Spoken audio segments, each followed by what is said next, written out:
warahmatullahi wabarakatuh. Waalaikumsalam warahmatullahi wabarakatuh. Selamat berjumpa kembali dengan pelajaran saya. Pada kali ini saya akan menyampaikan topik pelajaran macam-macam penyiarahan arus listrik. Ya, yang harus diketahui kalian sekarang hanya 3 penyiarahan arus listrik. Ya.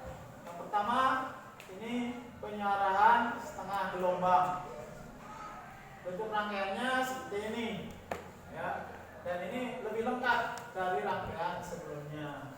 Kemudian yang kedua, rangkaian penyiarahan gelombang penuh. Nah, gelombang penuh ada 2 macam.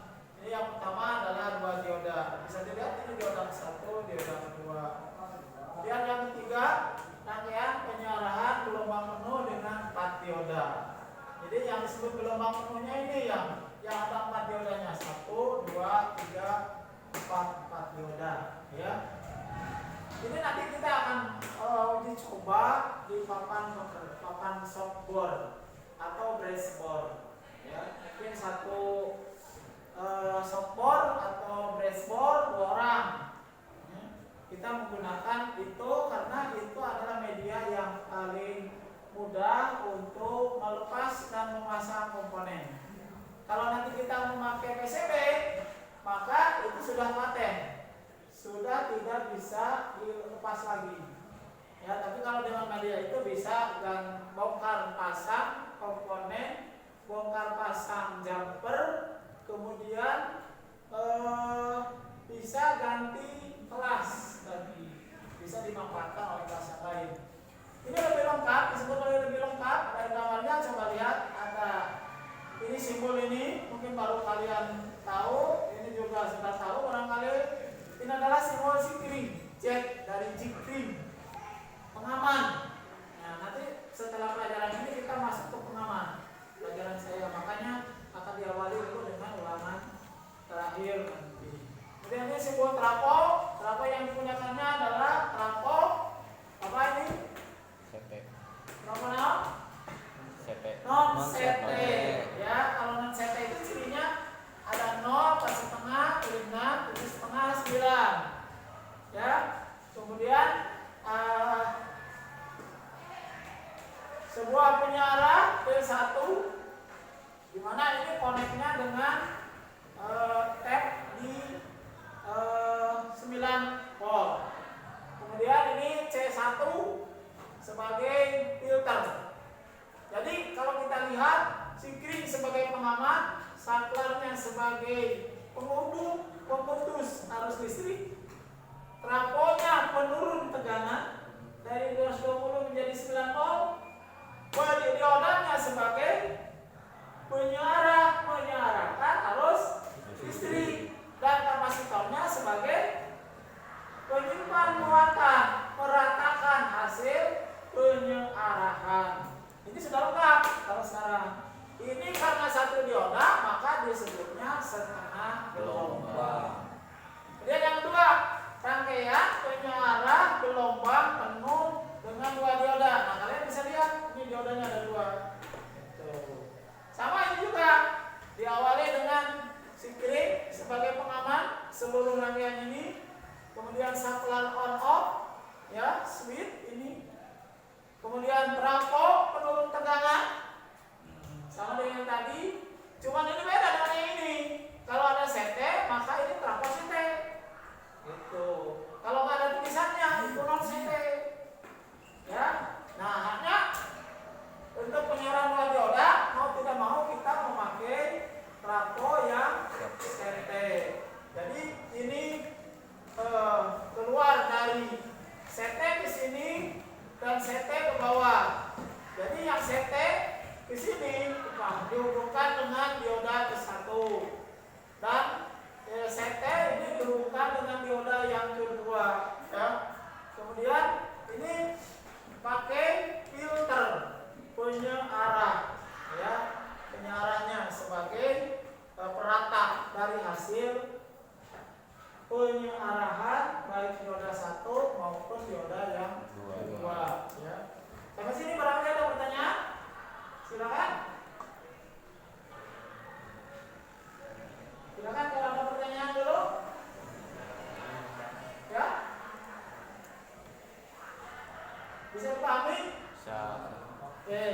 bisa dipahami, oleh saya akan dilanjutkan lagi. Ya, penyarahan gelombang penuh dengan 4 dioda. Ya, nah, penyarahan gelombang penuh dengan 4 dioda dari mulai sini sampai sini sama prinsipnya. Apanya yang samanya? Prinsipnya. Kira-kira apa bisa disebutkan? Yang samanya apa? Satu, screennya sama. Fungsinya untuk apa tadi? Mengamankan seluruh rangkaian, iya kan? Yang kedua ini apa? Saklar. Berfungsi untuk apa? Untuk menghidupkan dan mematikan. On off. Iya, gitu. Sama dengan saklar itu fungsinya. Ya. Yang ketiga ini apa? Rapo. Berfungsi untuk apa? Menurunkan tegangan, sehingga ini lebih dikenal istilahnya step down. Nah, kalian akan mengenal istilah kata step down. Ya, step down. Nah, ini artinya penurun tegangan. Jadi tegangannya dari 220, ya, dari 220 diturunkan menjadi 6 volt di sini. Rapo yang digunakannya rapo apa ini? Rapo non CP, karena 0 dengan 6, ya. Kemudian diserahkan di dioman daya 0 dan 6 sama arus listrik. Nah, bisa wae lewat diode atau lewat ini. Tuh. Ya, arus listriknya. Kalau mengalirnya lewat ke atas, ya alurnya ke sini. Nah, sini. Nah, ini. Kalau dia lewat bawah, ke sini juga. Tuh. Ya. Tuh. Kemudian negatifnya yang ini. Ini nanti kalau ke sini bisa nggak? Nggak bisa karena terlalu dioda. Ini juga ke sini nggak bisa. Maka ini jadi negatif dia. Nah, maka kita bisa dimanfaatkan, ya, bahwa ini adalah terminal untuk positifnya dan ini terminal untuk negatifnya. Setelah kita mendapatkan tegangan DC antara ini dan ini, maka ini bisa dimanfaatkan untuk beban. Macam-macam kalau beban. Bisa kamu misalkan dicontohkan dengan lampu LED, nah seperti yang ada di gambar bawah ini. Ini bisa pasang LED di sini oleh kalian. Nah, gitu. Jangan lupa pakai tahanan 1 untuk membatasi arus LED. Arus yang ngalir ke LED supaya LED-nya tidak cepat putus, maka pakai tahanan. Jangan lupa ini adalah masuknya ke positif. Nah, di sini dia. Dan ini adalah masuknya ke negatif sini. Ya. Kalau sudah begini, maka LED dialiri arus listrik sini, power. Nah, kembali ke sana, ini LED menyala dia, ya. Nah, ini sebagai beban. Jadi intinya adalah yang ini di sana. Ini juga sama, ini juga. Nah, nanti posisi dioda yang ada di softboard ini posisinya seperti ini, ya. Posisi dioda yang ada di softboard. Oleh saya sekarang disetting. Karena jumlah dioda yang akan dipakai maksimum 4, maka dibuatlah 4 seperti ini. Pak, kalau ini 4 dioda, bagaimana kalau saya mau praktek 1 dioda seperti rangkaian yang ini? Maka cukup salah satu dioda yang diambilnya apa? D1, D2, D3, D4, sama aja. Pak, kalau bagaimana saya mau praktek yang 2 dioda?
pakai softboard. Jadi secara teori adalah seperti itu, ya. Nanti kita praktekkan. Yang belum mengerjakan yang belum mengerjakan yang ini dulu pakai satu